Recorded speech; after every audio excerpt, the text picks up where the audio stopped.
We will discuss in mediation whether or not there has to be an ongoing alimony payment, which is also known as maintenance. It's known as spousal support. That absolutely will be one of the things that we address. Oftentimes, we hear in a mediation environment or in a litigation environment, there's no way I'm paying alimony. There's no way I'm paying. And sometimes we see it with respect to women that might have to pay their husband's alimony, especially in the event that the husband has been unfaithful. We might hear that. And it's something that, first of all, we need to typically educate the consumer, so to speak, as to this is what will happen to you if you go to court. This is how much you're going to have to pay. And we often negotiate that and talk about that, because if we have one spouse that's absolutely unwilling and the other spouse absolutely wants the alimony, then maybe we can work around that. Maybe we can talk about the equities. Maybe we can put some more of the debt on the other person. Maybe there's other things we can do where that person is not paying alimony, but they're getting more of the equities. They're getting less of the debt. There are ways around it. We can, as we say, horse trade. We can horse trade a lot of things, and we can only do that in a mediation environment. When you're in front of a court absolutely cannot do that. A court can't trade off one for the other, but in mediation, we have a lot of freedom.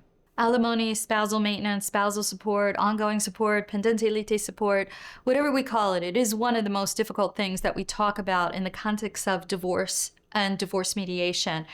You know, I found in my experience, a man never wants to pay alimony if his wife has had an extramarital relationship.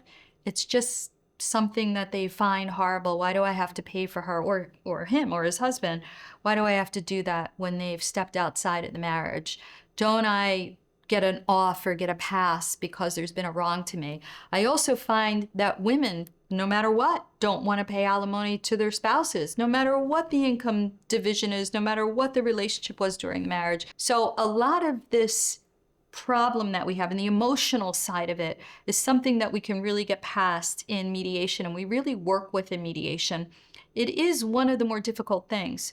What we work on is trying to take the emotional component out of it and really just looking at the reasons why, the historical development of why we have alimony. There's a history behind it if anybody wants to take a look and look that up. It's really a fascinating history, and the reason why it started and how we came up with all these different rules and the taxation of alimony. It's a very interesting concept, but most of it is really considered to get me over the hump, or to just let me rebuild, let me rehabilitate my income. Or if it's a very long-term relationship, very long marriage, and I don't have time. I'm in my 60s getting divorced, and I don't have time to go back to school. I'm never gonna have the economics that my spouse had, and I was always somebody who was supportive of my spouse. So it's basically to reimburse me or to take care of me. There are reasons behind it.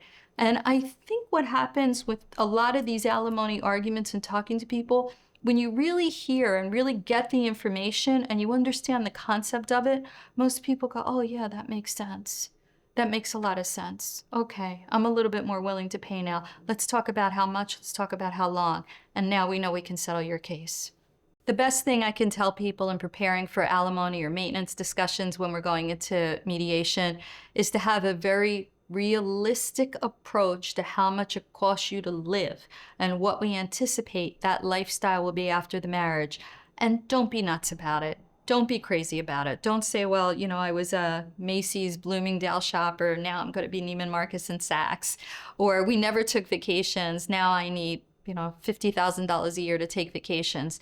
There's a document where we do financial disclosures, and oftentimes we do it in mediation too.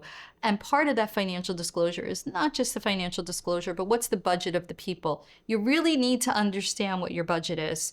I do see, even today in today's world, I do see a lot of people that have marriages or relationships where one person really took care of all the finances and the other one was given a credit card or an ATM card or whatever it is and spend whatever you want.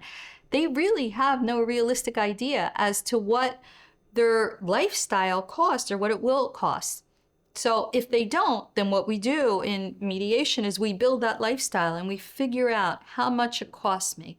On the other side of it, we need to know what their the person who's paying, or the payor, or the moneyed spouse, as we might call that person. We need to know what their budget and their realistic budget is going to be after mediation. And then we also need to know what's the income that's generated. So I first like to go to the budget, and I will say for people to be the most productive and the most informed, you need to know what your budget is. Where are you spending money, and how much do you need? If you have any questions about alimony or about support in the context of mediation, please take a look at some of the videos that we've put out, and we hope that we're giving you a lot of information. Also, if you want to speak to us, just feel free to give us a call, send us an email, and we're happy to talk to you.